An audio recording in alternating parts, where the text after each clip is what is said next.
This is the story of a man who fought in World War II without ever firing a single bullet.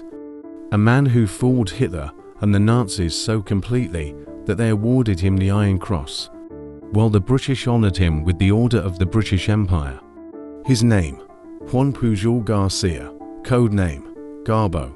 Juan Pujol was born on February 14, 1912, in Barcelona, Spain. Unlike most spies, he wasn't a trained agent. In fact, he was a failed businessman, a chicken farmer, and a man who simply hated totalitarianism. He despised both the fascists and the communists in Spain's brutal civil war 1936 to 1939. But he wasn't a soldier, he was a storyteller.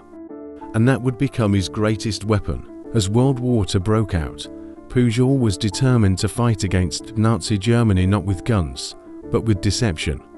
But here's the twist: he had no experience, no connections, and no idea how to be a spy. At first, he offered his services to the British, but they rejected him 3 times.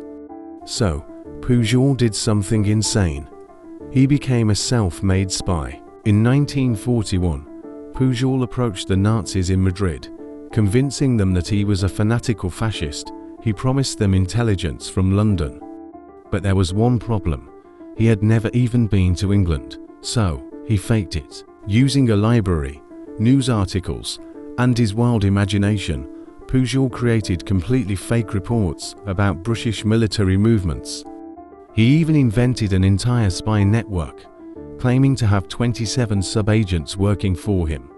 In reality, they didn't exist, but his reports were so detailed that the Nazis believed every word. Meanwhile, British intelligence, MI5, discovered that a Nazi spy was feeding Germany information from London. But instead of arresting him, they realized this guy wasn't a Nazi at all. He was a fraud, but a brilliant one. The British finally recruited Pujol as a double agent and gave him the code name, Garbo. This happened in 1942. Now, working for MI5, Garbo continued to send fake reports to the Nazis, but this time, they were carefully crafted by British intelligence. He was feeding Hitler the most dangerous weapon of all, misinformation. Then came his greatest achievement, D-Day, June 6, 1944. The Nazis knew the Allies would invade France, but they didn't know where.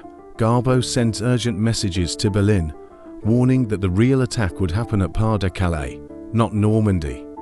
He even delayed the message about the actual invasion, making it seem like a diversion.